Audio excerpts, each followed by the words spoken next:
Hello friends, welcome back to my channel. আমি বর্তমানে আছি বাংলাদেশে, আর বাংলাদেশে এসে এখানে ভেড়িতে মাছ চাষ হয় সেটা দেখার জন্য বেরিয়ে পড়েছি। তো প্রথমেই নজরে পড়লো এই শ্মশান ঘাটটা।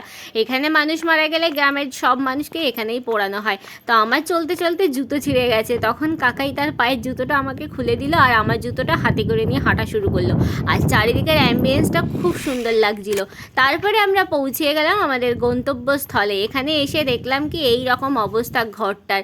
এখানে আগে নাকি লোক থাকতো, এখন আর কেউ থাকে না, যদিও থাকে সারাদিন থাকে, রাতের বেলায় চলে যায়। এখানে এখন আর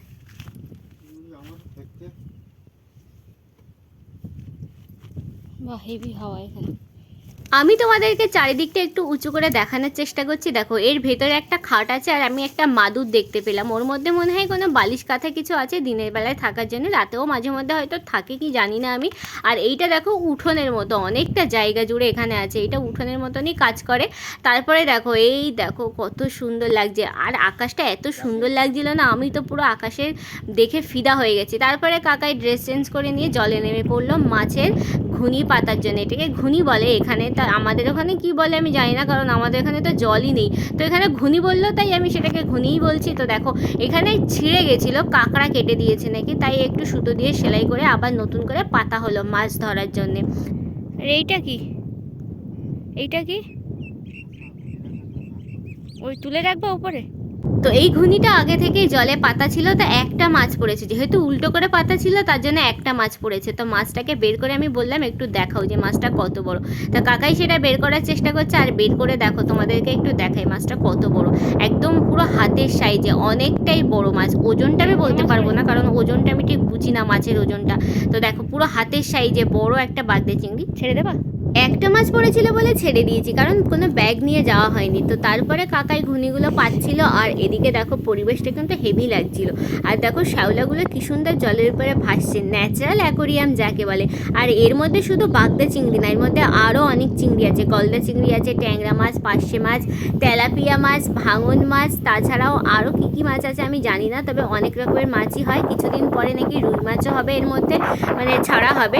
আর এদিকে দেখো চারিদিকের আকাশ আর সাথে এই জল, কত সুন্দর একটা পরিবেশ, মানে আর হাওয়াও দিচ্ছিল খুব সুন্দর, যদিও নোনা হাওয়া দিচ্ছিল। নোনা হাওয়ায় থাকলে কালো হয়ে যাওয়ার সম্ভাবনা কিন্তু 100%।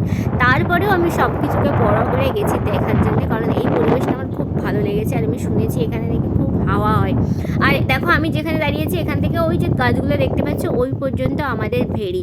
তো ওই কালো কালোগুলো কিন্তু কেওড়া গাছ, ওই কেওড়া গাছে আবার কেওড়াও হয়েছে। তো যাই হোক, চারিদিকটা কেমন লাগবে তোমাদেরকে অবশ্যই কমেন্ট করে জানিও। আর এই দেখো কাঁকড়া উঠেছে, কিছুদিন পরে নাকি আরও বেশি কাঁকড়া উঠবে। আর কাঁকড়া যদি এই ঘুনির মধ্যে ঢোকে তাহলে নাকি কেটে দেয় কাঁকড়া বেরোনোর জন্য। তো সেই জন্যই সেলাই করে দিয়েছিল, যাতে বাগদা চিংড়ি পড়লে সেগুলো বেরিয়ে না যায়। আর হঠাৎ করে দেখতে পেলাম কি একটা কাঁকড়া, বড় কাঁকড়াই ছিল, কিন্তু কাকাই বললো এটা মরে গেছে, তার জন্য এটা ফেলে দেওয়া হলো। তারপরে কাকাই সামনের দিকে হেঁটে চললো যে আর কোথায় কি ঘুনি আছে সেগুলো পাতবার। ওই যে দেখতে পাচ্ছ ওটা কিন্তু বাসা, বাসা বলতে ওখানে সবাই বসে হাওয়া খায়। এই দেখো এখানে একটা গর্ত হয়েছে, এই গর্তের ওই পাশের জল এই পাশে আসছে, যদিও ওই পাশের জল এ পাশে আসলে মাছগুলো আসতে পারে, কিন্তু হ্যাঁ ওটা হলো সার্বিক খাল, যেখান দিয়ে কোনো মাছ চাষ হয় না, তাই জন্য এইটাকে বন্ধ করে দেওয়া হয়েছে, কারণ এই পাশে যত মাছ সব ওই পাশে চলে যাবে ওই খালের মধ্যে। আর ওটা যেহেতু সার্বিক, ওখানে কেউ মাছ ছাড়ে না, যে যার মতো করে মেরে নিতে পারে। যখন এই জোয়ারের জল বৃদ্ধি পাবে তখন এই গর্ত দিয়ে মাছ সব উল্টো দিকে হাঁটা শুরু করবে, তখন এই ভেড়ির মাছ ওই পাশে চলে যাবে।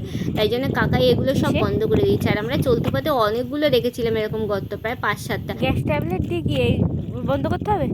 কাঁকড়া ঢুকে গর্ত করে দেয়, আর গর্তগুলো এইভাবে বন্ধ করতে হয়। তো সবগুলো গর্ত বন্ধ করার পরে এপাশে যে ঘুনিগুলো ছিল সেগুলো আবার পাচ্ছিল ঠিকঠাক করে, কারণ রাতে হাওয়া হলে আবার সব এদিক ওদিক হয়ে যাবে, মাছ ঠিকঠাক পড়বে না।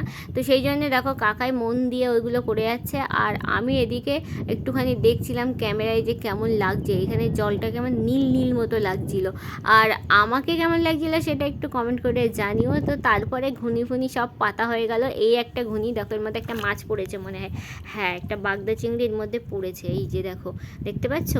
বেশ বড় সাইজের মাছটা, ফেলে দিলাম, তো রাখার জায়গা নেই বলে। তখন দূর থেকে যে কালো কালো গাছগুলো দেখা যাচ্ছিল এই সেই কেওড়া গাছ। আর ওই যে দেখো কেওড়া গাছের শ্বাসমূল হয়েছে।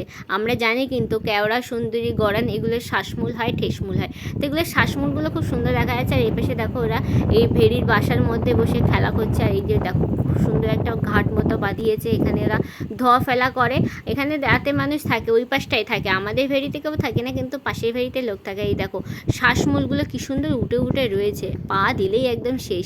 আর এই যে দেখো কেওড়া হয়েছে, আমি একটু পাড়ার চেষ্টা করছিলাম, কিন্তু ছোট ছোট কেওড়া দেখো, একদম ছোট, টকও হয়নি এখনও। তো আমি একটু হাত দিয়ে তোমাদেরকে দেখানোর চেষ্টা করছিলাম যে কেওড়াগুলো কেমন হয়। অনেকে হয়তো কেওড়া দেখোনি। তো এই যে দেখো আমি দুটো কেওড়া ছিঁড়ে নিয়েছি। আর এই যে সেই কেওড়া, ওই যে ফুলের মতো হয়ে আছে, ওইগুলো ফেলে দিতে হয়, দিয়ে তারপরে ভিতরের ওইটা টক রান্না করে খেতে হয়। তো আমি একটু খেয়ে দেখছিলাম যে টক হয়েছে কিনা, কিন্তু একদমই কিছু হয়নি। টক তো দূরের কথা, এখনও কোনো কিচ্ছুই হয়নি। এখনও অনেক দিন লাগবে এই কেওড়া বড় হতে, প্রায় 2-2.5 মাস। তখন আর হয়তো আমি থাকবো না, আমার খাওয়াও হবে না, কারণ আমি অতদিনের ট্যুরে আসিনি। তো যাই হোক, কেওড়াগুলো ভালো লাগলো না, তো তোমাদের দেখালাম। আর তারপরে এই পরিবেশটা আমার অসাধারণ লেগেছে। বাড়ি ফেরার সময় দেখলাম ওই পরিবেশটা। আর সকালবেলায় আমি আর ঘুনি ঝাড়ার জন্য যাইনি। পরদিন সকালবেলায় কাকাই এই ঘুনির মধ্যে সব এই মাছগুলো পড়েছিল, তো সেই মাছগুলো তুলে এনেছে। আর দাদুভাই এখান থেকে বড় বড় মাছগুলোকে আলাদা করছিল আর ছোটোগুলো আলাদা করছিল, কারণ মাছের সাইজের উপরে নাকি দামটা ভ্যারি করে, সেই জন্য মাছগুলো আলাদা আলাদা করে নিচ্ছিল। আর আমি এখানে চিংড়ি মাছগুলো উঁচু করে করে দেখাচ্ছিলাম যে এই মাছটা মরে গেছে, এই মাছটা জ্যান্ত আছে। আমার বেশ ভালো লাগছিলো। আমাকে ঘুম ঘরে টেনে তুলে নিয়ে এসছে, বললো মাছ এনেছি, শিগগির উঠে আসো দেখবে। তা আমি চলে গেলাম, গিয়ে আমি একটুখানি ভিডিও করলাম, ধরলাম, বেশ মজা লাগছিল। অনেক দিন পর মানে এই এত মাছ একসাথে দেখছি আমি, চিংড়ি মাছ, জ্যান্ত জ্যান্ত বাগদা চিংড়ি, আমার তো বেশ ভালো লেগেছে। তারপরে দেখো এখানে মাপামাপি করবে দাদুভাই আর কাকাই মিলে, এগুলো বিক্রি করার জন্য নিয়ে যাবে। ওখানে কোথায় বাজার আছে সেই বাজারে সবাই নিয়ে যায়। ওই যত ভেড়িতে মাছ চাষ করা হয় সবাই এক জায়গায় নিয়ে যাওয়া হয়। আর এক কেজি বাগদা চিংড়ির দাম নাকি 1000 টাকা 1200 টাকা করে, মানে প্রচুর দাম। তো যাই হোক, এখানে পড়েছিল মোট 6 কেজি মতো মাছ পড়েছিল আজকে। তো সেই মাছগুলো নিয়ে কাকাই বাজারে গিয়েছিল বিক্রি করতে। আর কিছু কিছু মাছ এখানে ছিল, সেই মাছগুলো আমি খেয়েছিলাম। আর যে এই চিংড়িটা কিন্তু আমরা পাই ওখানে, আমাদের ওখানে অ্যাভেলেবেল পাওয়া যায়, কিন্তু এত বড় সাইজের হয় না।